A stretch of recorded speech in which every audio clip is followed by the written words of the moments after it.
Bueno, pues tenemos una historia dura en sus inicios. Esto comenzó aproximadamente en los años 90, de los dos hombres que tenemos aquí, dos guardias civiles que querían luchar por sus derechos, ¿no? Por los derechos de su cuerpo.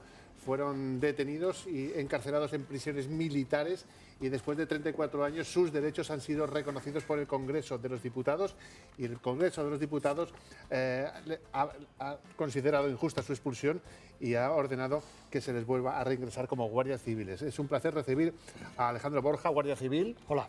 Y José Morata, sargento de la Guardia Civil. Hola. Bienvenidos. Hola. Enhorabuena por, después de tantos años, que se reconozca lo que sois de verdad, guardias civiles.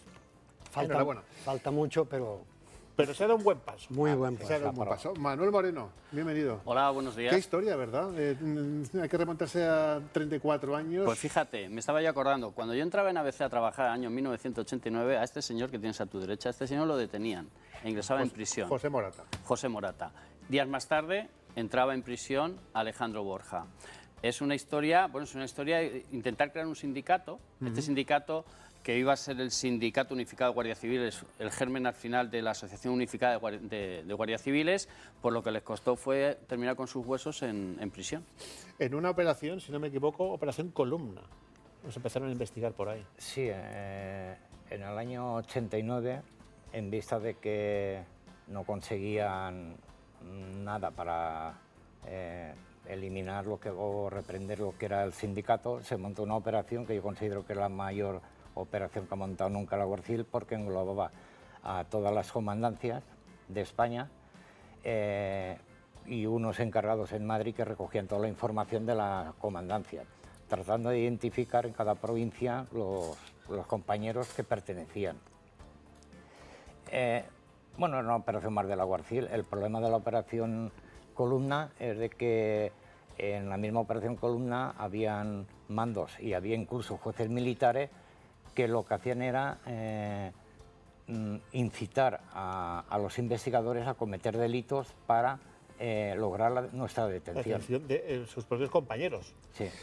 Pero claro, yo por ejemplo sí que me ha llamado la atención y es algo que desconocía, porque al final vosotros lo único que intentabais hacer, ¿verdad, Alejandro?, era defender los derechos de los trabajadores de la Guardia Civil. ¿Y por qué no se podía hacer o sindicar el cuerpo? De hecho, hoy en día tampoco puede ser. Hoy en día tampoco. La Guardia Civil tiene una estructura y dentro de esa estructura seguimos parte siendo militares.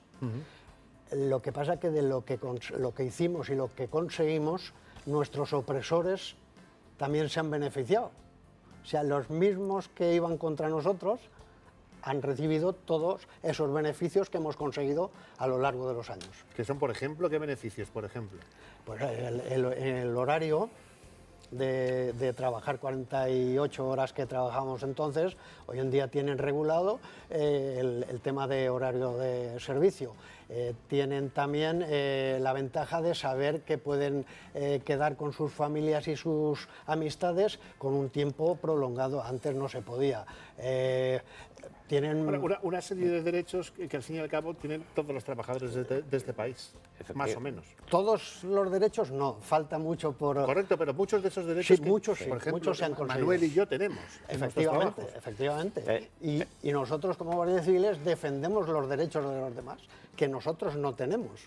Ten en cuenta que en aquella época no había día libre, no había descanso semanal, no habían vacaciones. Horas, ha dicho 48, es mentira. Aquí en Toledo, yo cuando vine, se hacían... Sí, estuve en el puesto de Menasalva, pero aquí incluso en la capital se hacían 80, 90, 100 horas. Y se hacían puertas de 24 horas que te contaban 8 horas. O sea, prestabas servicio hasta durmiendo. Sí, 24 horas sin salir del cuartel. Sí. Ha hablado él de que trabajaba en Menasalva. Lo detuvieron precisamente en Toledo, lo detuvieron acompañado de un periodista, Julio Sánchez. Del diario Ya. Cuenta cómo fue la detención, porque fue en un bar, precisamente. En el restaurante Tabordo. A mí me llamó el Sindicato Único de Policía, al que le debía bastantes favores. Yo era contrario a hacer entrevistas, pero por la presión que me hizo el Sindicato Único de Policía, accedí a concederle una entrevista al compañero vuestro. Entonces quedamos en la cafetería Tabordo Él llevaba una carpeta con recortes de prensa y una grabadora. Estuvimos, cuando llevábamos media hora más o menos, yo veo aparecer una columna allí. Iban el teniente de información y 6 guardias detrás. Ya tenías claro que iban a por ti. Claro. Le digo, oye, digo, mira, vienen a detenerme. Dice, no jodas. Dice, sí. Viene allí el teniente, se presenta y dice, sargento José Morata Rayo, queda usted detenido por delito de sedición militar. ¿Y eso qué quiere decir, ese delito? Hombre, la sedición militar es cuando, según el Código Penal Militar, cuando 4 o más militares, como tenemos la Constitución militar, se alzan, digamos, contra la forma de gobierno. Claro, es lo que acusaban, por ejemplo, los catalanes, ¿no? Últimamente. Efectivamente, eso que se ha suprimido ahora, digo yo. Sí. Al periodista le cogieron la carpeta, le cogieron la grabadora que llevaba todo el distintivo del diario ya, él alegó su condición de periodista y de que eso era material del periódico, no, le dijeron, haga el favor de acompañarnos al cuartel. Y ya está. Él lo pasó mal, ¿eh? Claro, no estaba acostumbrado y ni se esperaba nunca en la vida que... ¿Tú te lo esperabas? Yo sí, yo estaba ya mentalizado de que nos íbamos a detener. ¿Y vuestras esposas? Vuestras esposas en esta historia juegan un papel fundamental. Es importante, perdón. Sí. Puedes continuar. Es importante. De hecho, podemos hablar igual el papel y la labor que desarrollaron en aquel momento, porque había cosas que nosotros, por el estatuto militar que tiene la Guardia Civil, no podíamos expresar o contarlas al público. Claro. Entonces, eran ellas las que transmitían ese tipo de... Sí, ellas llegaron a constituir una asociación que se llamaba Cónyuges de la Guardia Civil. Entonces, una vez legalizadas, podían dar ruedas de prensa, hacer manifestaciones a favor nuestro, ¿no? Y exponer las ideas. Pero claro, eran las mujeres, no éramos nosotros los que podíamos. Me gustaría, ayer, si me permites, ayer 2 compañeros vuestros me escribieron, al saber que veníais, a ver si estáis de acuerdo con esto. Uno dice, son historia de la Guardia Civil, lo pasaban muy mal, los trataban como delincuentes, y el otro dice, viví esa época, durísimo para los compañeros, muy valientes, se ha hecho justicia. Déjame contestar. La realidad no solo nuestra, sino de otros compañeros de otras provincias que les pasó más o menos lo mismo, ¿no? De muchos. Somos historia, yo siempre lo digo, somos historia de la Guardia Civil que no se escribirá en los libros de la Guardia Civil. Bueno, pero somos aparte. Que se contará. Ahora continuamos, pero déjenme que haga un paréntesis al hilo de las preguntas o los comentarios que hacen a mi querido compañero Manuel Moreno, que habitualmente escribe y de qué forma brillante la crónica negra en el diario ABC. Y alguna vez, por este motivo, incluso ha recibido amenazas. Y quería decir públicamente que, en fin, es otro delito muy importante amenazar a una persona, que puedes contar tú ahora por qué, sí, que se dedica a contar la verdad. Bueno, pues esto ha ocurrido hace unos días a raíz de una información en la que hablaba de 3 delincuentes. Yo en la información no me centraba, aunque citaba la nacionalidad, que eran marroquíes, pero yo no me centraba en eso, sino que me centraba en contar la historia. Entonces yo hice alusión a que esa historia no iba a nacionalidades y lo decía por esas personas xenófobas que hay veces que leen. Entonces, esa expresión en muchos caló, como yo me imaginaba, y entonces me pusieron, bueno, tibio, aparte de amenazarme, de señalarme con mi foto, que no tuviera cuidado al salir a la calle, no sé, que me pudiera encontrar pues que con algún machete, bueno, pues este tipo de cosas que no es la primera vez que ocurre. Hablando de machetes, yo no sé si en los años 90 era tal costumbre que mucha juventud, muchas personas, aquí hablamos continuamente de gente que sale con machetes, con cuchillos a la calle. No, en aquella época eso no existía. Podía a lo mejor algún caso muy individual, pero no. ¿Había más respeto por los agentes? Sí. Mucho más. Sí. Antes con presentarte de uniforme y darles el alto, hoy es diferente, ha cambiado la delincuencia, y van armados, son agresivos. La forma de pensar, no hay respeto, la ley es muy blanda, una serie de cosas que... Según se le detiene, salen por la puerta de atrás, digo yo, ¿no? Sí, ese es un problema que hay hoy en día bastante grave. Antes no ocurría tanto. Antes detenías a alguien, iba al juzgado y por lo menos ingresaba. A lo mejor salía a los 3 o 4 días, pero ingresaba en la prisión. También había menor delincuencia, ¿eh? Claro, aumentado. Claro. Hoy hay mucha delincuencia y encima violenta. Y que no tiene ningún respeto a la autoridad. Correcto. Se ha perdido el respeto a la autoridad, pero en todos los sectores, ¿eh? En el sector de las fuerzas de seguridad, pero en los médicos, en los maestros, correcto. Claro, sí. Y a raíz de eso, pues sucede todo esto. Bueno, vamos a retomar el momento en que ingresas en prisión. 1990, ingresas 19 años en prisión. ¿En qué prisión? En Alcalá, ¿verdad? 19 días. 19 días, he dicho 19 años. 19 días. En la prisión militar de Alcalá de Henares. Alcalá de Henares. ¿Y tú, Alejandro? Yo ingreso en la prisión militar de Cartagena. En aquella época, si me permites, éramos no los cabecillas, pero sí estábamos vinculados al encabezamiento del sindicato. Sabíamos que uno de los dos entraba primero que el otro, fue Morata, el sargento Morata, y a mí me detienen a las 6 de la mañana el día que a él lo ponen en libertad a las 12 del mediodía. Para que no os crucéis y habléis. Efectivamente. Ah, vale. Efectivamente. Vale, ¿y cuántos días estás tú, Alejandro? 16, 19 días. ¿Y eso es lo que el Código Militar establece, esos días? No. Yo soy el único de los encausados que tiene 3 delitos: sedición militar, apología de la sedición y deslealtad. En tiempo de Franco me hubiese caído una pena de muerte y muchos años en tiempo de Franco, te digo.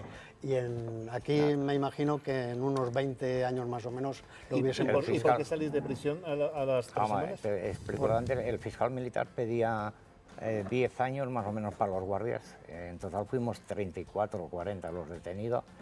En el caso mío, al ser un mando, me pedía 12 años de prisión. Otra cosa es de que salimos en libertad provisional todos. Nosotros, claro. Otros estuvieron 6 meses, 3 meses. Y desde entonces habéis seguido luchando por algo que creíais que se tenía que hacer. Que creemos que se tiene que terminar de hacer. Creemos que se tiene que terminar. La Guardia Civil no puede ser una excepción dentro de un Estado democrático. Tenemos derechos como todo el mundo y no con el asociacionismo no podemos seguir. Y que nadie se equivoque, y además esto lo digo porque estoy convencido de ello, que una cosa no quita la otra, porque vosotros sois guardias civiles desde los pies hasta la cabeza y defendéis con uñas y dientes un cuerpo al que queréis con el corazón. Mi abuelo fue carabinero, mi padre fue guardia civil y yo he sido guardia civil hasta que me han dejado.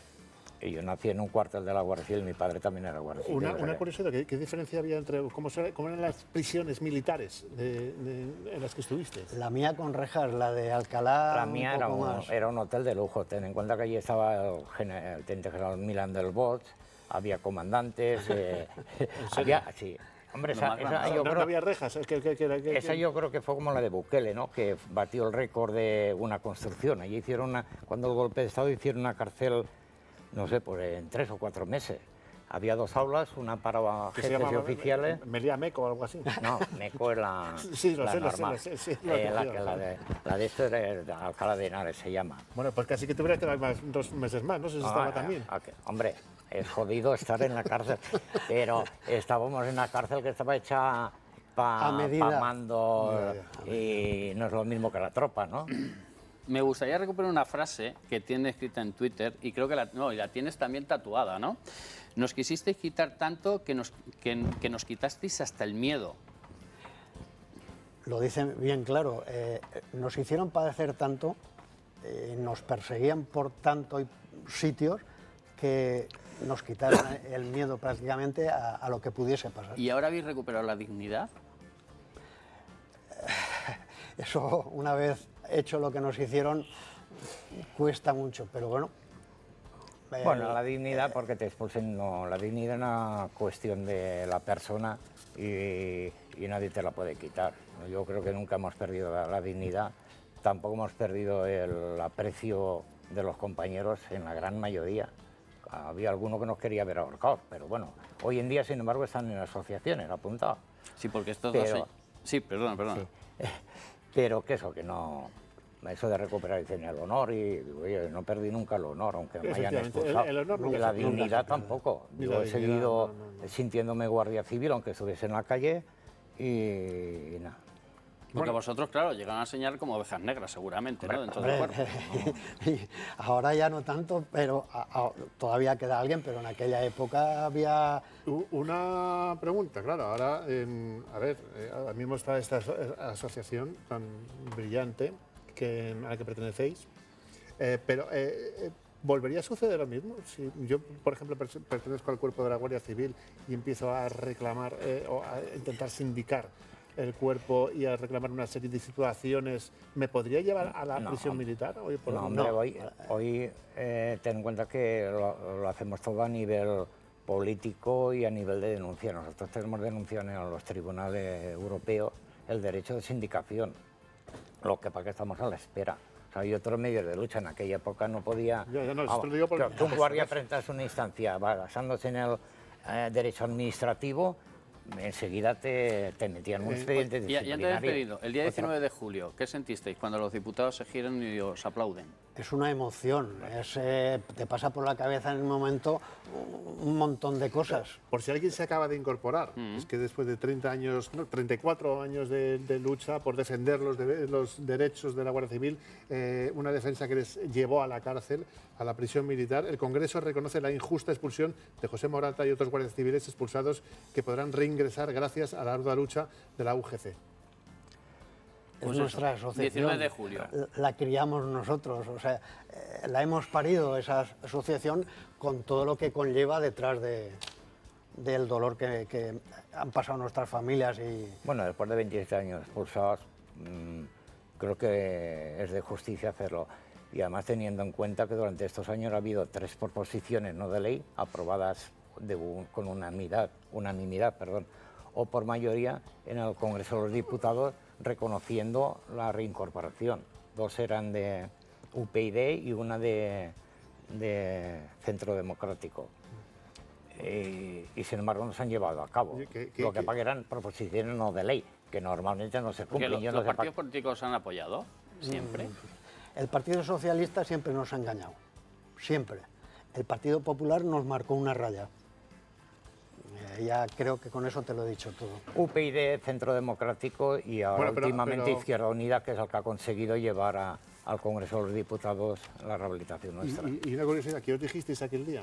¿Qué fue lo primero que os Nos dijisteis? mirábamos los dos en el Congreso, no acabábamos de creerlo, pero Yo he visto varias veces el vídeo. es verdad. Hombre, ya sabíamos que los votos estaban para aprobar la ley, entonces, pues bueno. Bueno, pues qué historia más larga, ¿no? En el tiempo, pero qué final feliz y que se siga luchando de momento, que hay que seguir luchando. Pensé que me vas a decir eso, ¿no? Que todavía queda mucho por hacer. Queda.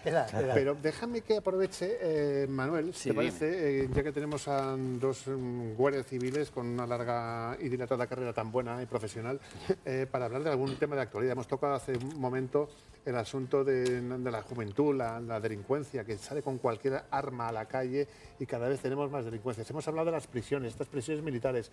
Tenemos otro tipo de prisiones y al hilo de la cadena perpetua de Daniel Sánchez en Tailandia, que están o quieren reclamar su extradición dentro de unos años a España. ¿Son tan complicadas las cárceles tailandesas? No las conocemos, pero por lo que oyes, por lo que ves...